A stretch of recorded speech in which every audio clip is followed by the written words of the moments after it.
Halo Pak, terima kasih ya udah nyempetin waktu buat ngobrol bareng kita di Bambu dan Kehidupan. Kita kenalan dulu yuk. Terima kasih sudah hadir.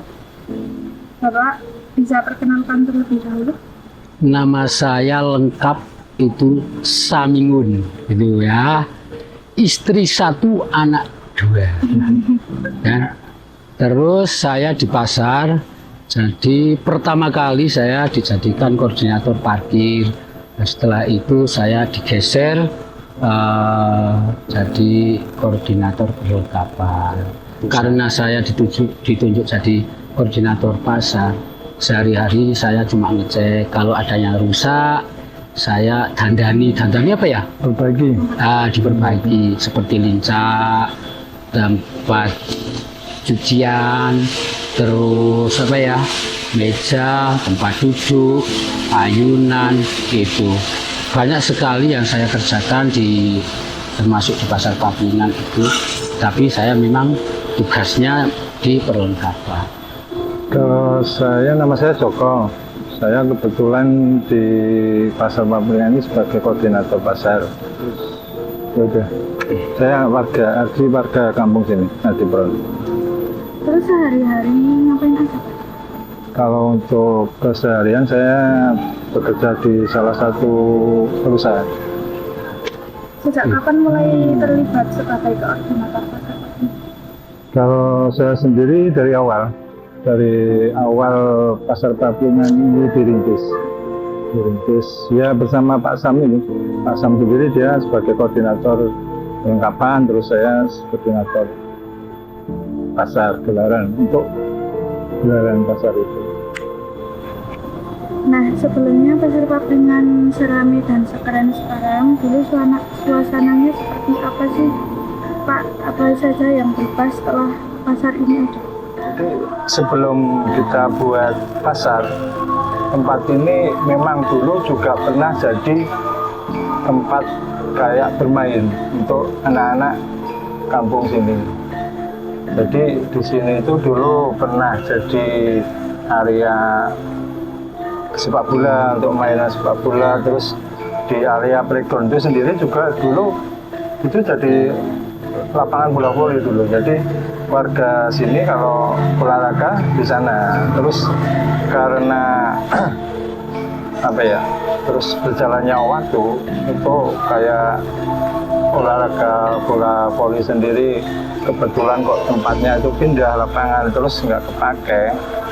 Terus otomatis dulu kebun bambu ini jadi tempat pembuangan sampah, semua sampah. Terus ini tuh kebun sebagus ini dulu jadi tempat pembuangan sampah karena di desa itu memang mayoritas untuk warga, untuk dulu memang belum ada untuk pengelola sampah terus membuang sampah. Kalau di desa itu paling nyaman ya di kebun bambu karena memang jarang terjamah. Kalau untuk kebun bambu apalagi sampai rumpun itu jarang anak-anak yang mungkin bermain sampai situ.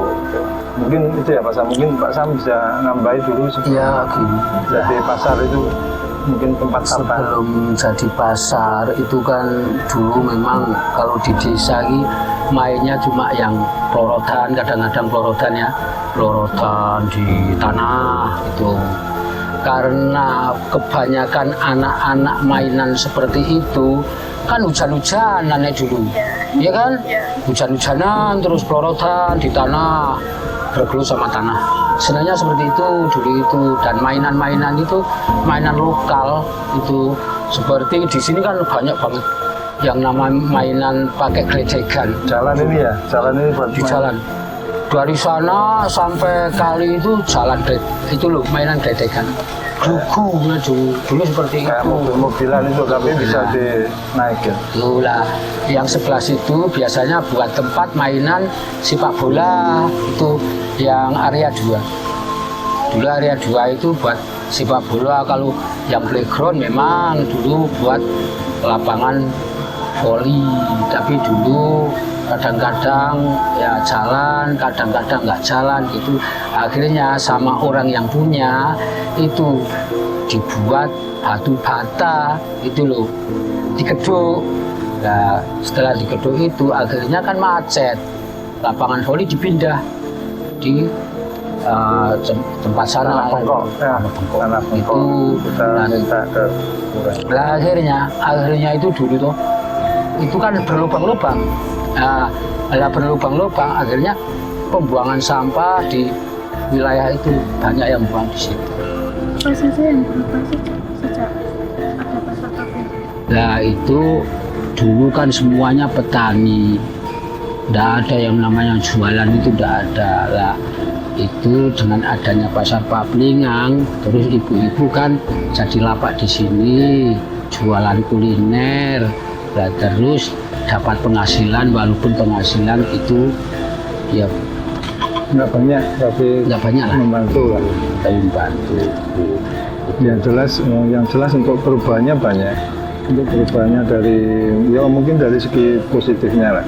Kalau dari segi negatifnya juga ada, cuma itu enggak. Ya kita ngobrol yang segi positifnya ada banyak untuk perubahan. Ya maksudnya untuk adanya pasar Paplingan ini sendiri, khususnya untuk pemilik lahan sendiri itu menjadi tambahan apa? Penghasilan mereka yang dulu sebelum ada pasar itu penghasilannya cuma mungkin kalau dari kebun ini dari jual bambu, tapi setelah ada pasar ini jadi nambah, jadi ada masukan dari pas gelaran itu. Jadi untuk gelaran sendiri kan kita memberikan kontribusi setiap untuk gelaran, pokoknya setiap tempat ini dipakai dari untuk event apa aja yang bersangkutan dengan pasar Paplingan, kita masih memberi kontribusi kepada pemilik tempat tersebut. Bagaimana prosesnya waktu pertama kali? Proses pertama kalinya, jadi ya itu tadi, memang kebetulan kan di sini ada komunitas lokal, namanya komunitas mata air itu yang diketuai oleh imam itu. Mereka punya kegiatan konservasi sungai, terus pasar Paplingan. Mereka dengar kalau kita ini sebenarnya dulu apa ya, pasar ya, kayak tadi yang Pak Sam bilang, jadi pasar Paplingan di sini sebetulnya bukan pasar Paplingan yang pertama kali. Jadi pasar Paplingan sebelum di sini itu sudah ada, itu tepatnya di Kecamatan Kandangan, kecamatan sebelah yang di Galingan. Ini saat ini yang punya gagasan Sepedagi yang diketuai oleh Pak Singgih Kartono itu. Terus karena di sana itu ditutup, ya tidak bisa untuk dilanjutkan, baru berjalan sekitar 1 tahun. Terus komunitas itu sendiri dengar kalau pasar Paplingan itu sudah nggak akan dibuka lagi. Terus kebetulan di sini kita punya tempat yang ya nggak kalah bagusnya sama dulu. Kita komunitas itu menawarkan ke Sepedagi, terus mereka berkenan untuk berkunjung ke sini, terus bahkan sampai pendampingan dari proses awal sampai launching bahkan sampai hari ini. Apa yang membuat warga akhirnya ikut terlibat dalam pasar Paplingan ini? Ya apa ya, sebetulnya kita awal mula juga berusaha untuk mengajak mereka dan meyakinkan mereka untuk bisa ikut dalam kegiatan ini, karena bagi mereka ya seperti tadi yang Mbak Sam bilang itu, pasar kok ada di tempat yang ya istilahnya apa ya, yang jarang terjamah, terus tempat membuang sampah, terus kebun bambu itu kan identik dengan nyamuk, sarang nyamuk. Jadi memang bambu itu banyak sarang nyamuk. Ya kita cuma mensosialisasikan ke warga aja, kita door to door, bahkan sampai door to door untuk mensosialisasikan kegiatan ini. Terus ya awal mula memang tidak semua warga ikut dalam keterlibatan pasar Paplingan ini sendiri, termasuk dagang berjual sendiri. Nah, berjalannya waktu terus kok kelihatannya semakin ramai ya Mas, semakin ramai terus diajak iya, berkumpul, terutama diajak berkumpul. terus mereka dengan sendirinya ikut mengenalkan. Itu ada termasuk ada pendampingnya. Ya, dulu itu ada pendamping. Kadang-kadang warga sini kan kadang-kadang kenalan sama pendamping, terus diajak ikut. Jadi setiap kadang-kadang 1 minggu itu rapat 2 kali, kadang 3 kali sampai gitu.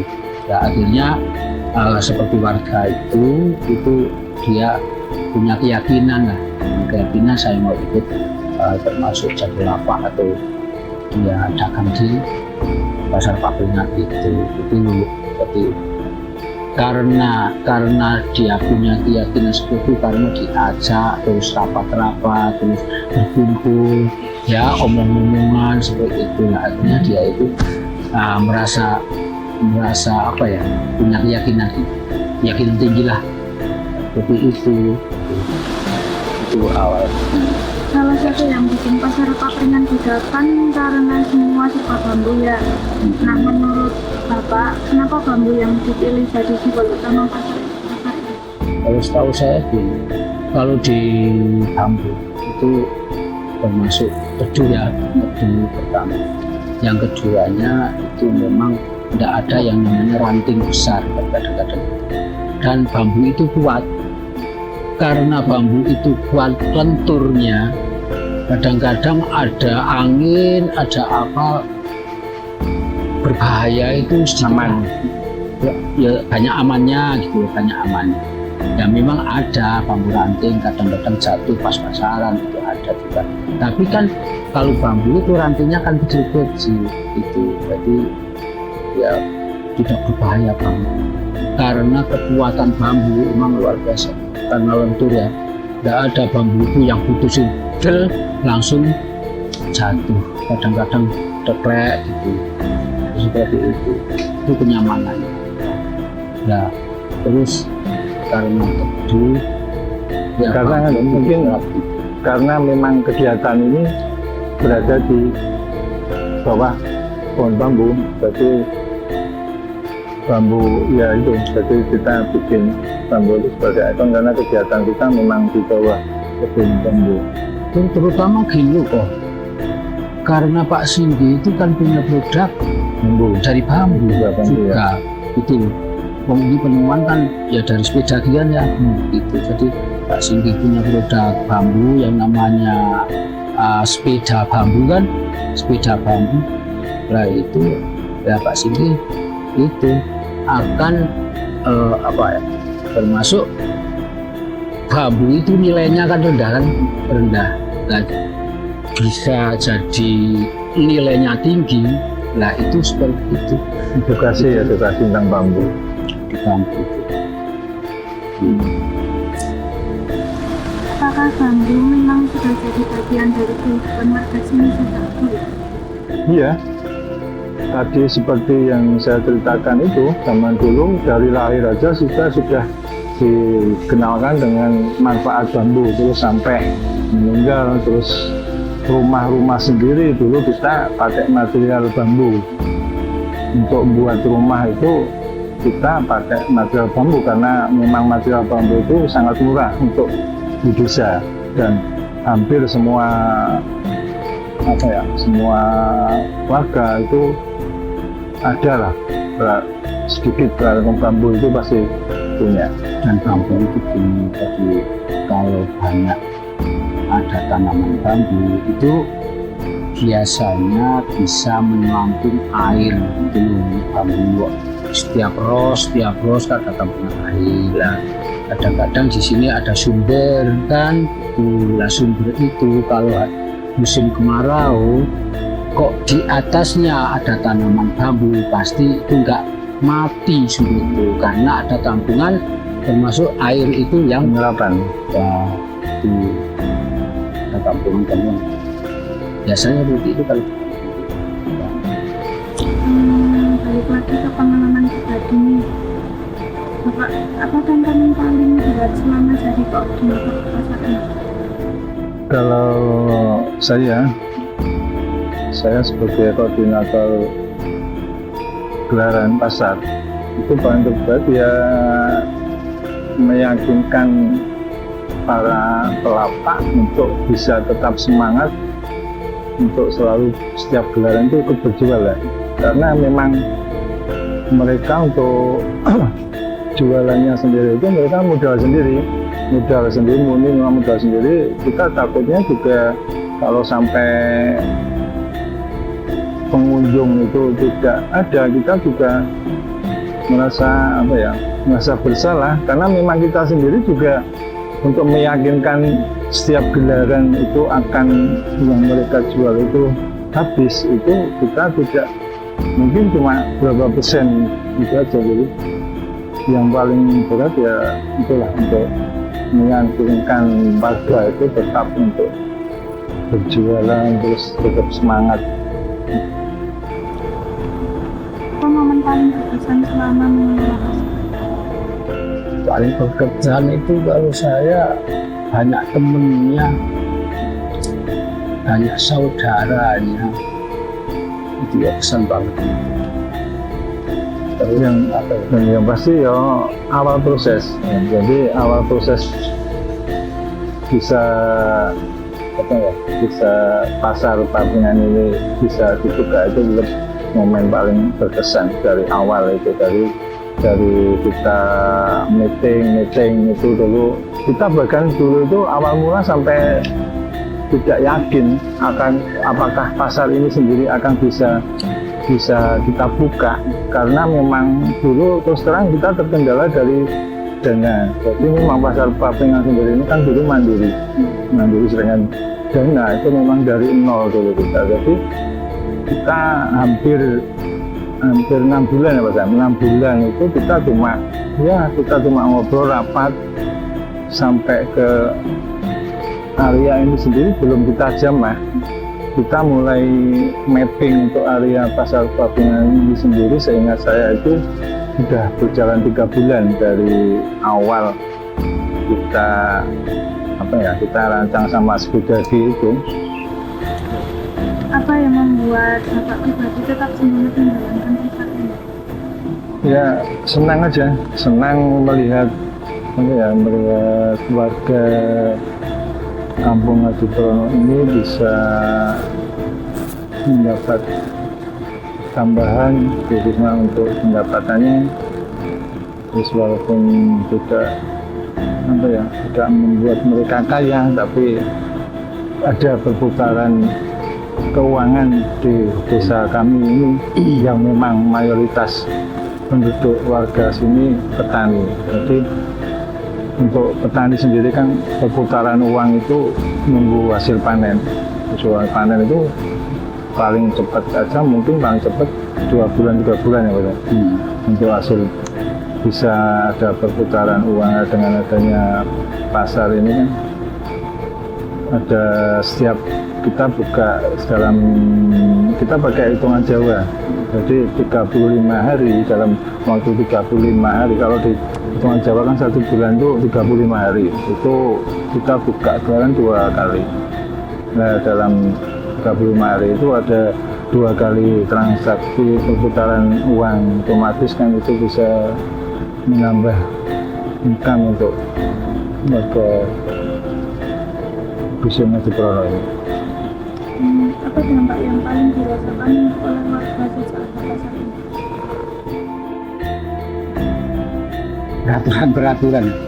Aturan termasuk aturan pasar. Kadang-kadang kan aturan pasar dulu sudah mengatur bahwa setiap gelaran itu ayam yang di wilayah dekat dengan pasar itu kan sebetulnya kan nggak boleh diumbar, waktu gelaran cuma waktu gelaran aja. Tapi kok sampai sekarang itu masih susah mau sosialisasi. Sebenarnya kita tidak cuma menghimbau memang karena memang di desa dusun kami juga masalah ayam itu belum ada kesepakatan kalau untuk ternak ayam itu dilarang liar, itu memang belum ada. Terus ya kita dari pasar membu aja waktu pas gelaran dimohon untuk yang punya ayam itu untuk dikandangkan sebentar. Terus untuk dampak-dampak setelah ada pasar sendiri ini ya banyak. Kita terutama apa ya, kayak ibu-ibu itu sekarang jadi dengan adanya pasar ini mereka jadi banyak kegiatan, dan kegiatan itu jadi satu momen yang bisa mereka buat jadi rukun saling curhat, saling terutama ya waktu bersih terus bersih makam dulu. Ini kan pasar Papringan kebetulan ada sebelah makam pemakaman umum untuk dusun ini.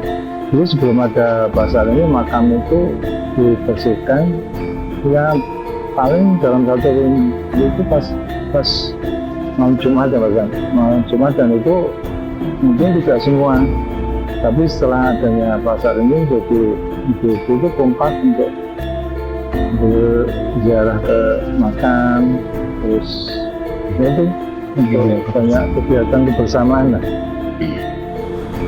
Harapan Bapak ke depan untuk pasar ini seperti apa?